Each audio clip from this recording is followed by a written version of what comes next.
On a clear day when the sky is blue and there's just enough breeze to blow the clouds away, you can stand on the big hill above the valley and watch Duck and Oliver far below, busily at work on Duck's branch line near the sea. The two engines are very proud of their matching coats of gleaming color. Oliver often talks about the time that Douglas saved him from scrap. "If it wasn't for his help," Oliver will say, "I might have been caught when I ran away from the scrapyard, and I would never have come to live here on ThomasWoodenRailway." The other engines all wanted to know about Oliver's adventures. "Amazing," remarked Henry. "Oliver," said James, "has resource." "And sagacity," put in Gordon. "What does that mean?" whispered Percy. "I think," replied Thomas, "it's about being clever and wise." "He is," finished Gordon, "an example to us all." I'm sorry to say that Oliver became very puffed up in the smoke box. "Henry says I'm amazing. He's right," he whistled as he swooshed along the line. One day, Sir Topham Hatt came to see him. "You are doing well. Now you must learn how to look after freight cars." Every wise engine knows that you cannot trust freight cars. The other engines warned Oliver, but he took no notice.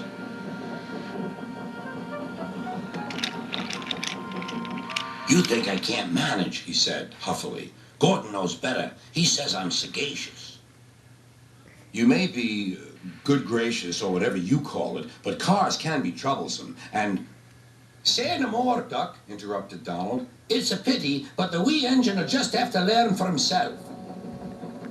Oliver pulled some loaded cars to a siding and pushed the empties to the chute.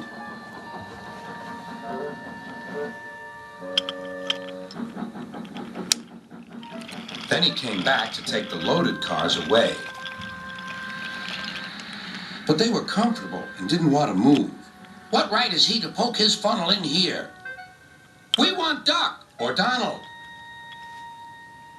or Douglas." "Look sharp," puffed Oliver. "That's not the way to speak," hissed the cars. "We'll get even." Oliver heard nothing. The cars moved smoothly at first, then suddenly Oliver felt them push forward. His driver applied the brakes, but they were useless against the surging cars. "On, on," yelled the cars. Oliver fought hard, but still they forced him on and on.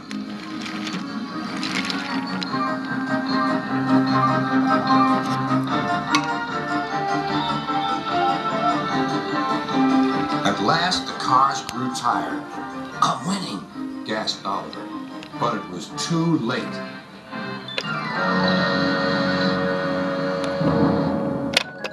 Oliver lay bruised and bemused, bunker down in the turntable well. Duck surveyed the damage. "Hello, Oliver. Are you being a good gracious engine? Beg pardon, but we really don't like this sort of surprise. Donald and Douglas will miss their turntable until it is mended." That evening, Oliver was hauled gently to safety. "I'm sorry, sir," he said to Sir Topham Hatt. "I should have listened to Duck's advice. I don't feel good gracious or whatever it is. I just feel silly." "Well, Oliver," replied Sir Topham Hatt, "now you know the damage cars can do." "Yes, I do, sir. I look like a load of scrap iron." "Oh, I don't think so," laughed Sir Topham Hatt. "But you do need to go to the works to be mended." The other engines now felt sorry for Oliver. "The branch line won't be the same without you," whistled Duck. "Come back soon." A few days later, Oliver did come back. His coat gleamed brighter than ever. He was a wiser engine, too, and never made a mistake about cars again.